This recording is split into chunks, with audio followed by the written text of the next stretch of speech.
आज हम लोग देखेंगे जीएससी लेक्चरर का 2019 का सॉल्व पेपर। और इस सॉल्व पेपर में हम लोग अध्ययन करेंगे बायोलॉजी का। तो बायोलॉजी के जो इसमें 14 क्वेश्चन दिए गए हैं, उसमें से पहला क्वेश्चन जो है आपका है कि निम्नलिखित में से किस जीव का रक्त सफ़ेद होता है।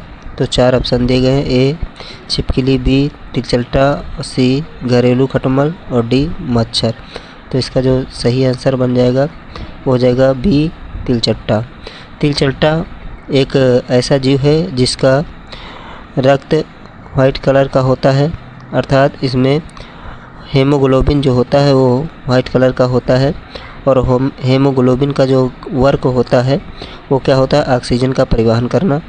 मानव शरीर में भी जो रक्त होता है वो हेमोग्लोबिन के कारण ही लाल होता है। और मानव शरीर में भी जो आरबीसी हो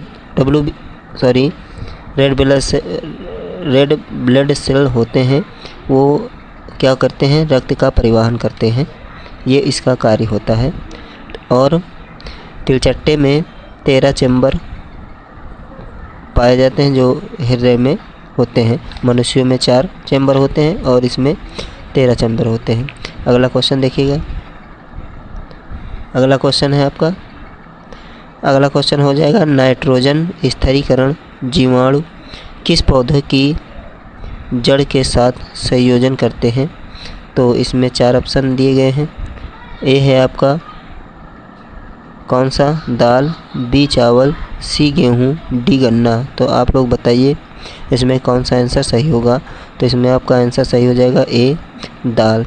तो दाल एक ऐसा पौधा होता है जो किसका, नाइट्रोजन का स्थिरीकरण करता है, ठीक। और उसमें एक जीवाणु पाया जाता है और यही जीवाणु क्या करता है, नाइट्रोजन को नाइट्रेट में परिवर्तित कर देता है वायुमंडल से ग्रहण करके। आगे बढ़ते हैं, अगला क्वेश्चन देखते हैं। अगला क्वेश्चन जो है आपका 3rd नंबर क्वेश्चन है। तो 3rd नंबर क्वेश्चन में देखेंगे, 3rd नंबर क्वेश्चन दिया गया है निम्नलिखित में से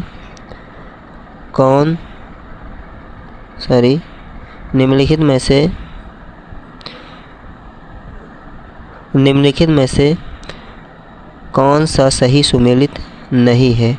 बाकी सब सुमेलित हैं, एक इसमें आपका सुमेलित नहीं है।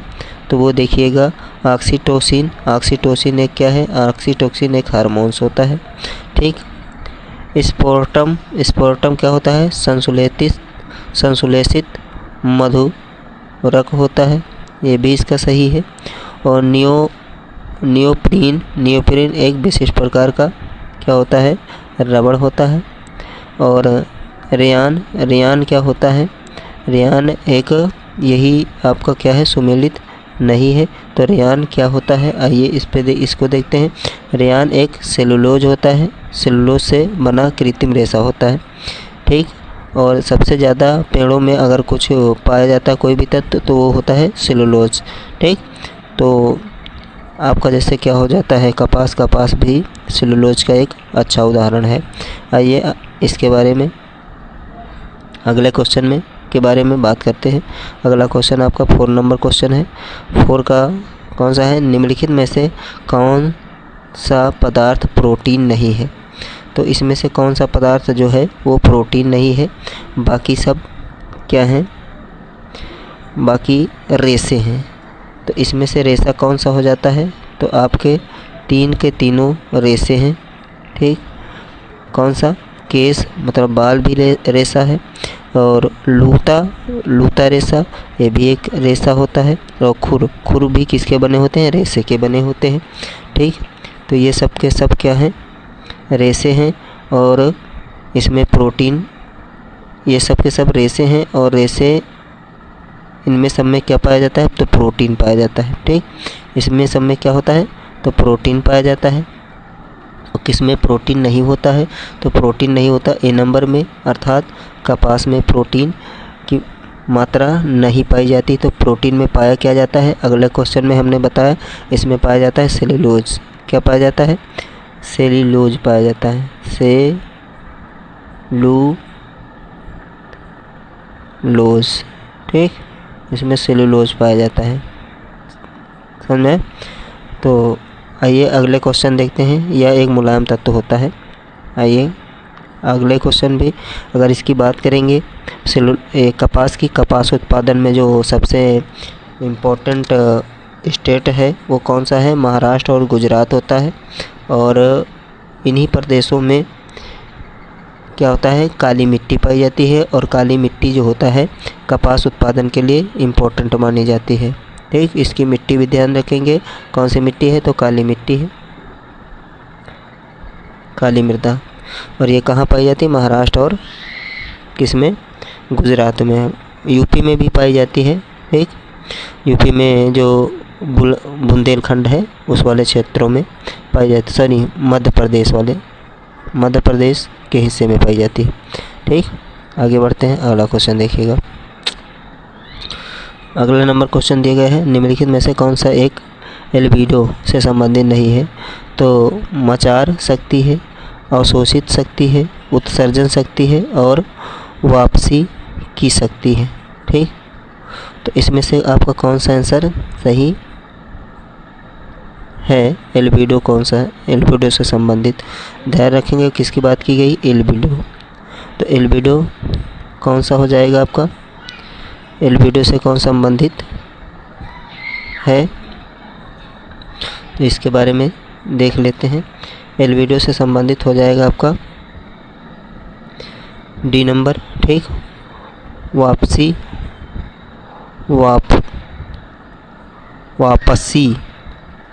शक्ति हो जाती है। एल्बिडो क्या होता है? एक परावर्तन क्षमता होती है। ठीक, जो ये किस में पाई जाती है? हरे भरे क्षेत्र, वनों में। ठीक, एल्बिडो क्या होता है? निम्न होता है, जबकि बर्फ़ में एल्बिडो क्या होता है? उच्च होता है। ठीक, बर्फ़ में क्या हो जाएगा? एल्बिडो उच्च होता है। ठीक, और बाकी जैसे वन है, मैदान है, इसमें निम्न होता है। ठीक, और एल्बिडो होता क्यों है? तो सूर्य के विकिरण के कारण ये किरणों को क्या कर देता है? परिवर्तित कर देता है, अर्थात उसी क्षेत्र में फिर भेज देता है। इसी को कहते हैं अल्बिडो। आगे बढ़ते हैं। अगला क्वेश्चन देखिएगा। 13 नंबर क्वेश्चन दिया है। ये फीडिंग में मिस्टेक हो गई है, इसके लिए क्षमा चाहेंगे। क्वेश्चन दिए गए हैं कौन सा? निम्नलिखित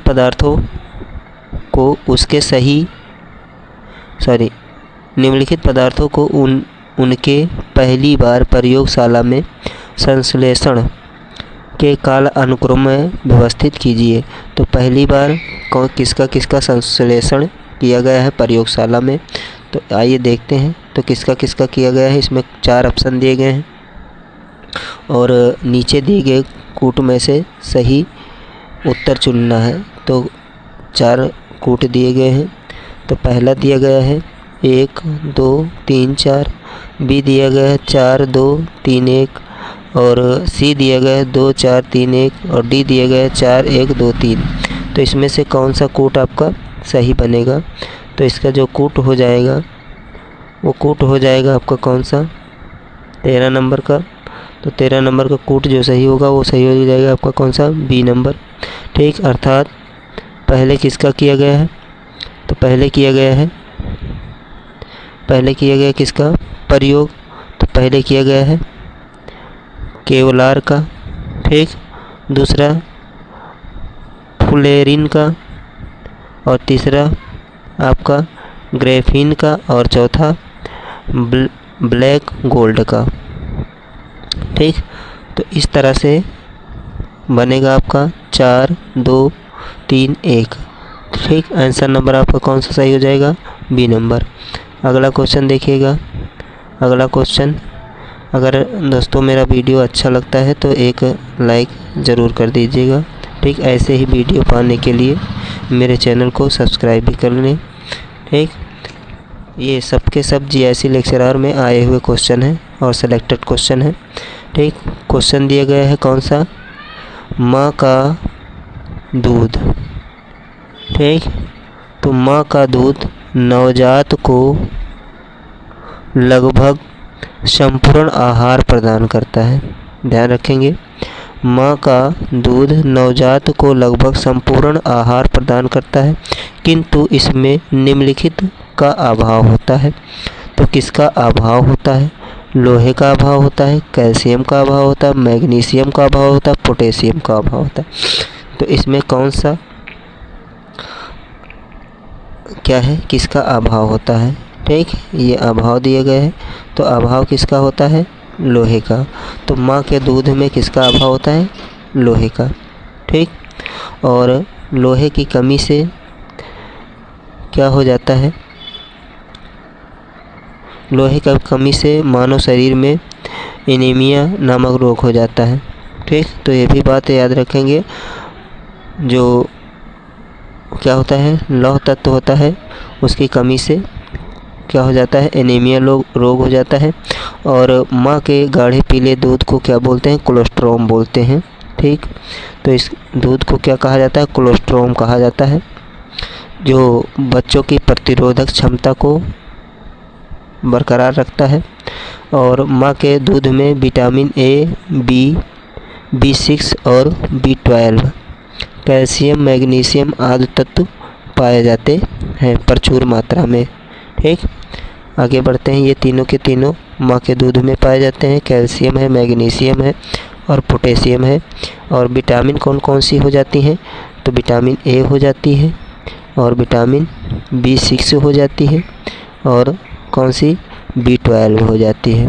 ठीक, B6 और B12, ये इतनी विटामिन माँ के दूध में पाई जाती है। आइए आगे देखते हैं अगला क्वेश्चन। अगला क्वेश्चन है एंजाइम के संदर्भ में किसके?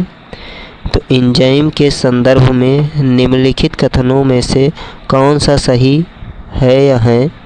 तो पहला दिया गया है, वे केवल जैव उत्प्रेरक हैं, वे शरीर में उसी स्थान पर अपना कार्य करते हैं जहां वे उत्पादित होते हैं।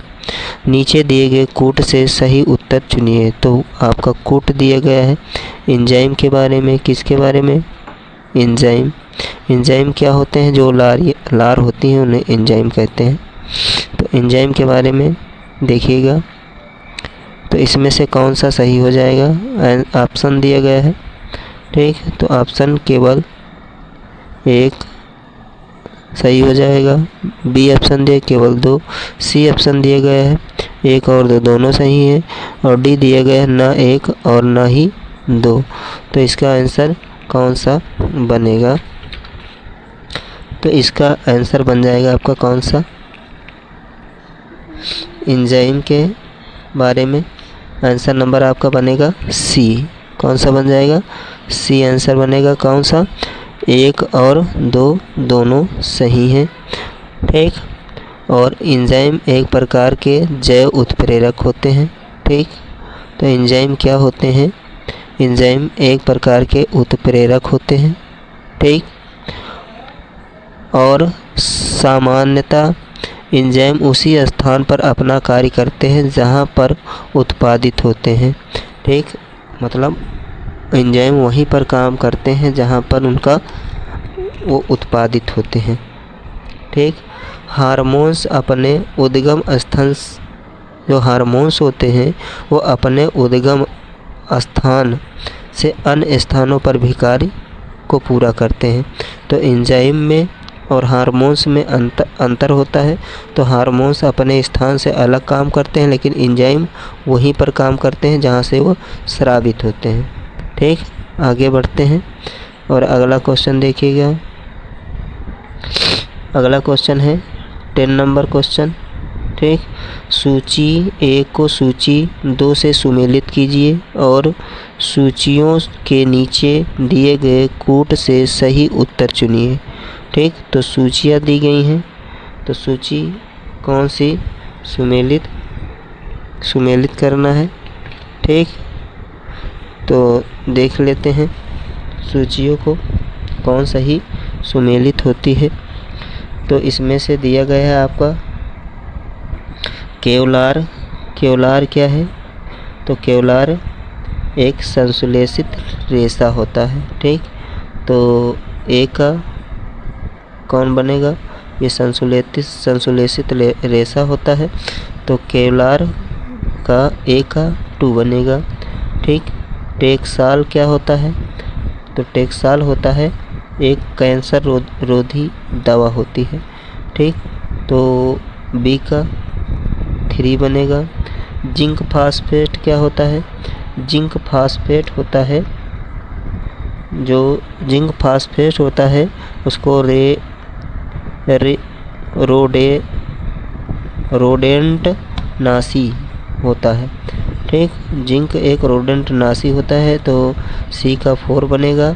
और नाइट्रोसेल्यूलोस ये क्या होता है? ये एक विस्फोटक होता है। तो अब आंसर आप मिला सकते हैं, कौन इसका आंसर सही हो जाएगा। ठीक। तो आइए देखते हैं। तो इसमें से जो आपका सही होगा वो कौन सा हो जाएगा? आंसर नंबर आपका बी सही होगा। कौन सा सही हो जाएगा? आंसर नंबर बी, अर्थात ए का 2 और बी का 3 और सी का 4 और डी का 1। तो इस तरह से ये आंसर आपका सही होगा। अगला क्वेश्चन देखते हैं। अगला क्वेश्चन दिए गए हैं, नीचे 2 कथन दिए गए हैं, जिनमें एक को कथन ए तथा दूसरे को कारण आर कहा गया है। कथन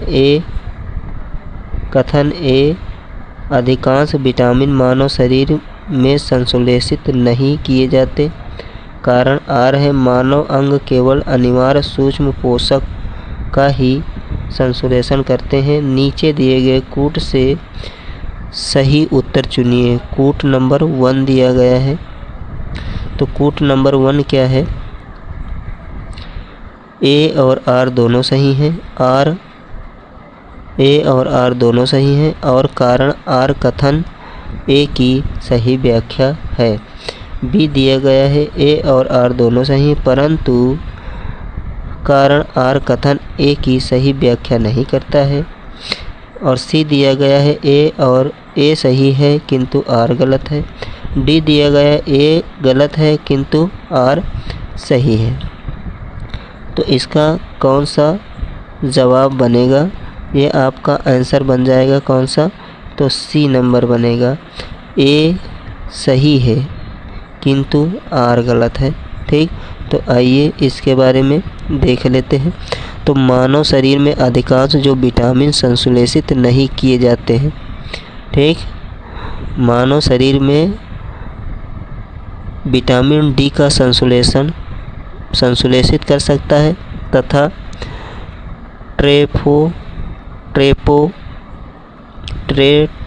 ट्रेप्टोफान अमीनो अम्ल से विटामिन B3 का निर्माण कर सकता है। मानव शरीर अनिवार्य सूक्ष्म तत्व को पर्याप्त मात्रा से निर्मित नहीं कर सकता। इसी कारण ए सही है तथा आर असत्य है।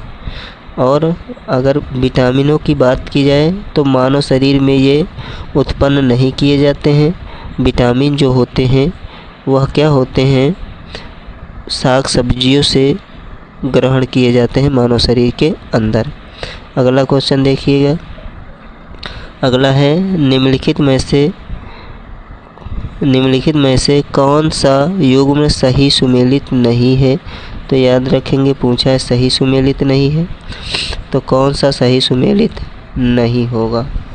ठीक। बाकी सब सुमेलित है। विटामिन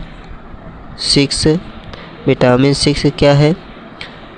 तो विटामिन 6 की अगर बात की जाएगी तो ये किससे प्राप्त होता है? विटामिन 6 का जो स्रोत है वो धान के चोकर से। ठीक। किससे? धान का चोकर हो जाएगा विटामिन सी। ठीक। विटामिन B2 है, तो विटामिन B2 किससे हो जाएगा? ये विटामिन जो B2 है उसको छोड़ देते हैं।